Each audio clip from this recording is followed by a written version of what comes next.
pada bulan yang mulia ini, alhamdulillah kita dapat bertemu kembali pada siaran langsung pembahasan mengenai akhlak Rasulullah sallallahu alaihi wasallam yang terpancar dari Al-Qur'an, yang wajib kita memancarkan dalam diri kita, sebagaimana sudah diungkapkan bahwa khuluquhur Rasul Al-Qur'an. Akhlak Rasulullah sallallahu alaihi wasallam adalah Al-Qur'an, dan sudah kita bahas pula bahwa mempelajari Quran itu fardu ain, wajib hukumnya mempelajari Al-Quran. Kebalikannya, mafhum mukhalafahnya, haram hukumnya tidak mempelajari Al-Quran. Dan nanti dikubur kita akan diminta pertanggungjawab oleh Allah, wa ma imamuka, apa imam kamu?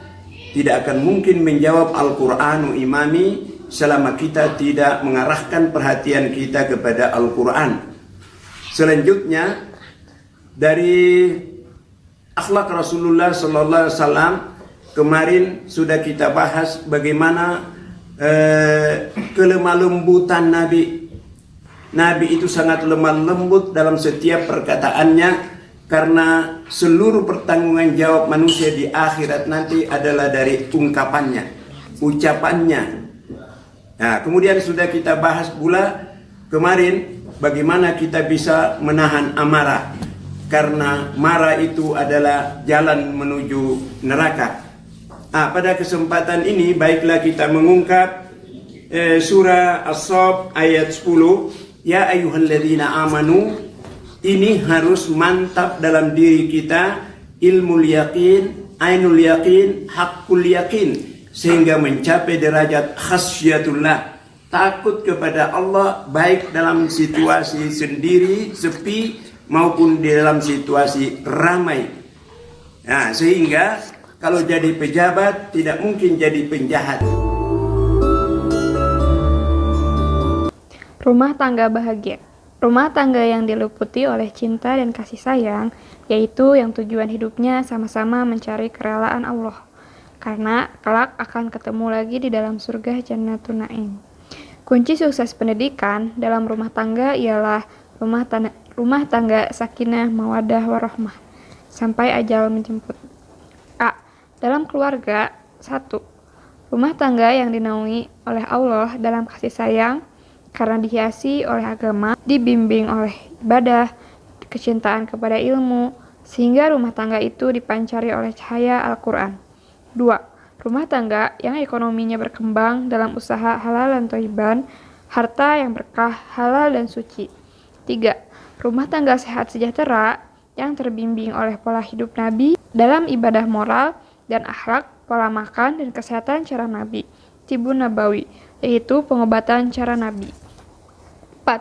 Rumah tangga yang saling pengertian, saling maaf-memaafkan, kerjasama dalam hak dan kewajiban yang akan menimbulkan ketentraman dan ketenangan jiwa. B. Dalam masyarakat, rumah tangga memiliki tanggung jawab sosial terhadap masyarakat, yang nanti juga akan dipertanggungjawabkan di hadapan Allah Subhanahu wa Ta'ala. Semuanya ini akan memberikan kesehatan lahir dan batin. 1. Rumah tangga yang larut dan tenggelam di tengah masyarakat dalam aneka kegiatan majelis taklim, gotong royong, membantu anak-anak yatim, posyandu, kegiatan sosial, dan lain-lain. 2. Salat berjamaah, salat Jumat, Idul Fitri, Idul Adha, salat jenazah, mengantar ke kubur, kegiatan salat, dan lain-lainnya. C. Membina anak menjadi soleh. 1. Sistem pendidikan. Anak adalah amanah Allah Subhanahu wa Ta'ala yang sekaligus ujian dan cobaan. Quran Surat Al-Anfal ayat 28, yang juga bisa menjadi musuh. Quran Surat At-Taghabun ayat 15. Ilmuwan mengakui bahwa faktor keturunan dan faktor pendidikan atau pola asuh, dua faktor yang sangat dominan dan dalam pembentukan fisik dan kepribadian anak. Untuk itu, metode pendidikan diciptakan dalam membina anak soleh dengan menciptakan suasana tenang, bahagia, dan jiwa keagamaan dengan memperhatikan adab-adab dan doa pada saat hubungan seks. Karena gejolak kejiwaan bapak dan ibunya pada saat itu mempengaruhi janin dalam kandungan dan perkembangan. 2. Metode mendidik anak. Uswah al-hasanah, teladan. Keteladanan orang tua, rumah tinggal hendaknya berkamar-kamar sesuai tuntunan Islam. Quran Surat An-Nur ayat 59. Bapak sebagai lambang kewibawaan dan ibu sebagai lambang kasih sayang anak. Dalam perkembangan akan dipengaruhi oleh apa yang dilihat, apa yang didengar, apa yang dirasakan oleh anak. Lebih-lebih pada masa Golden Age.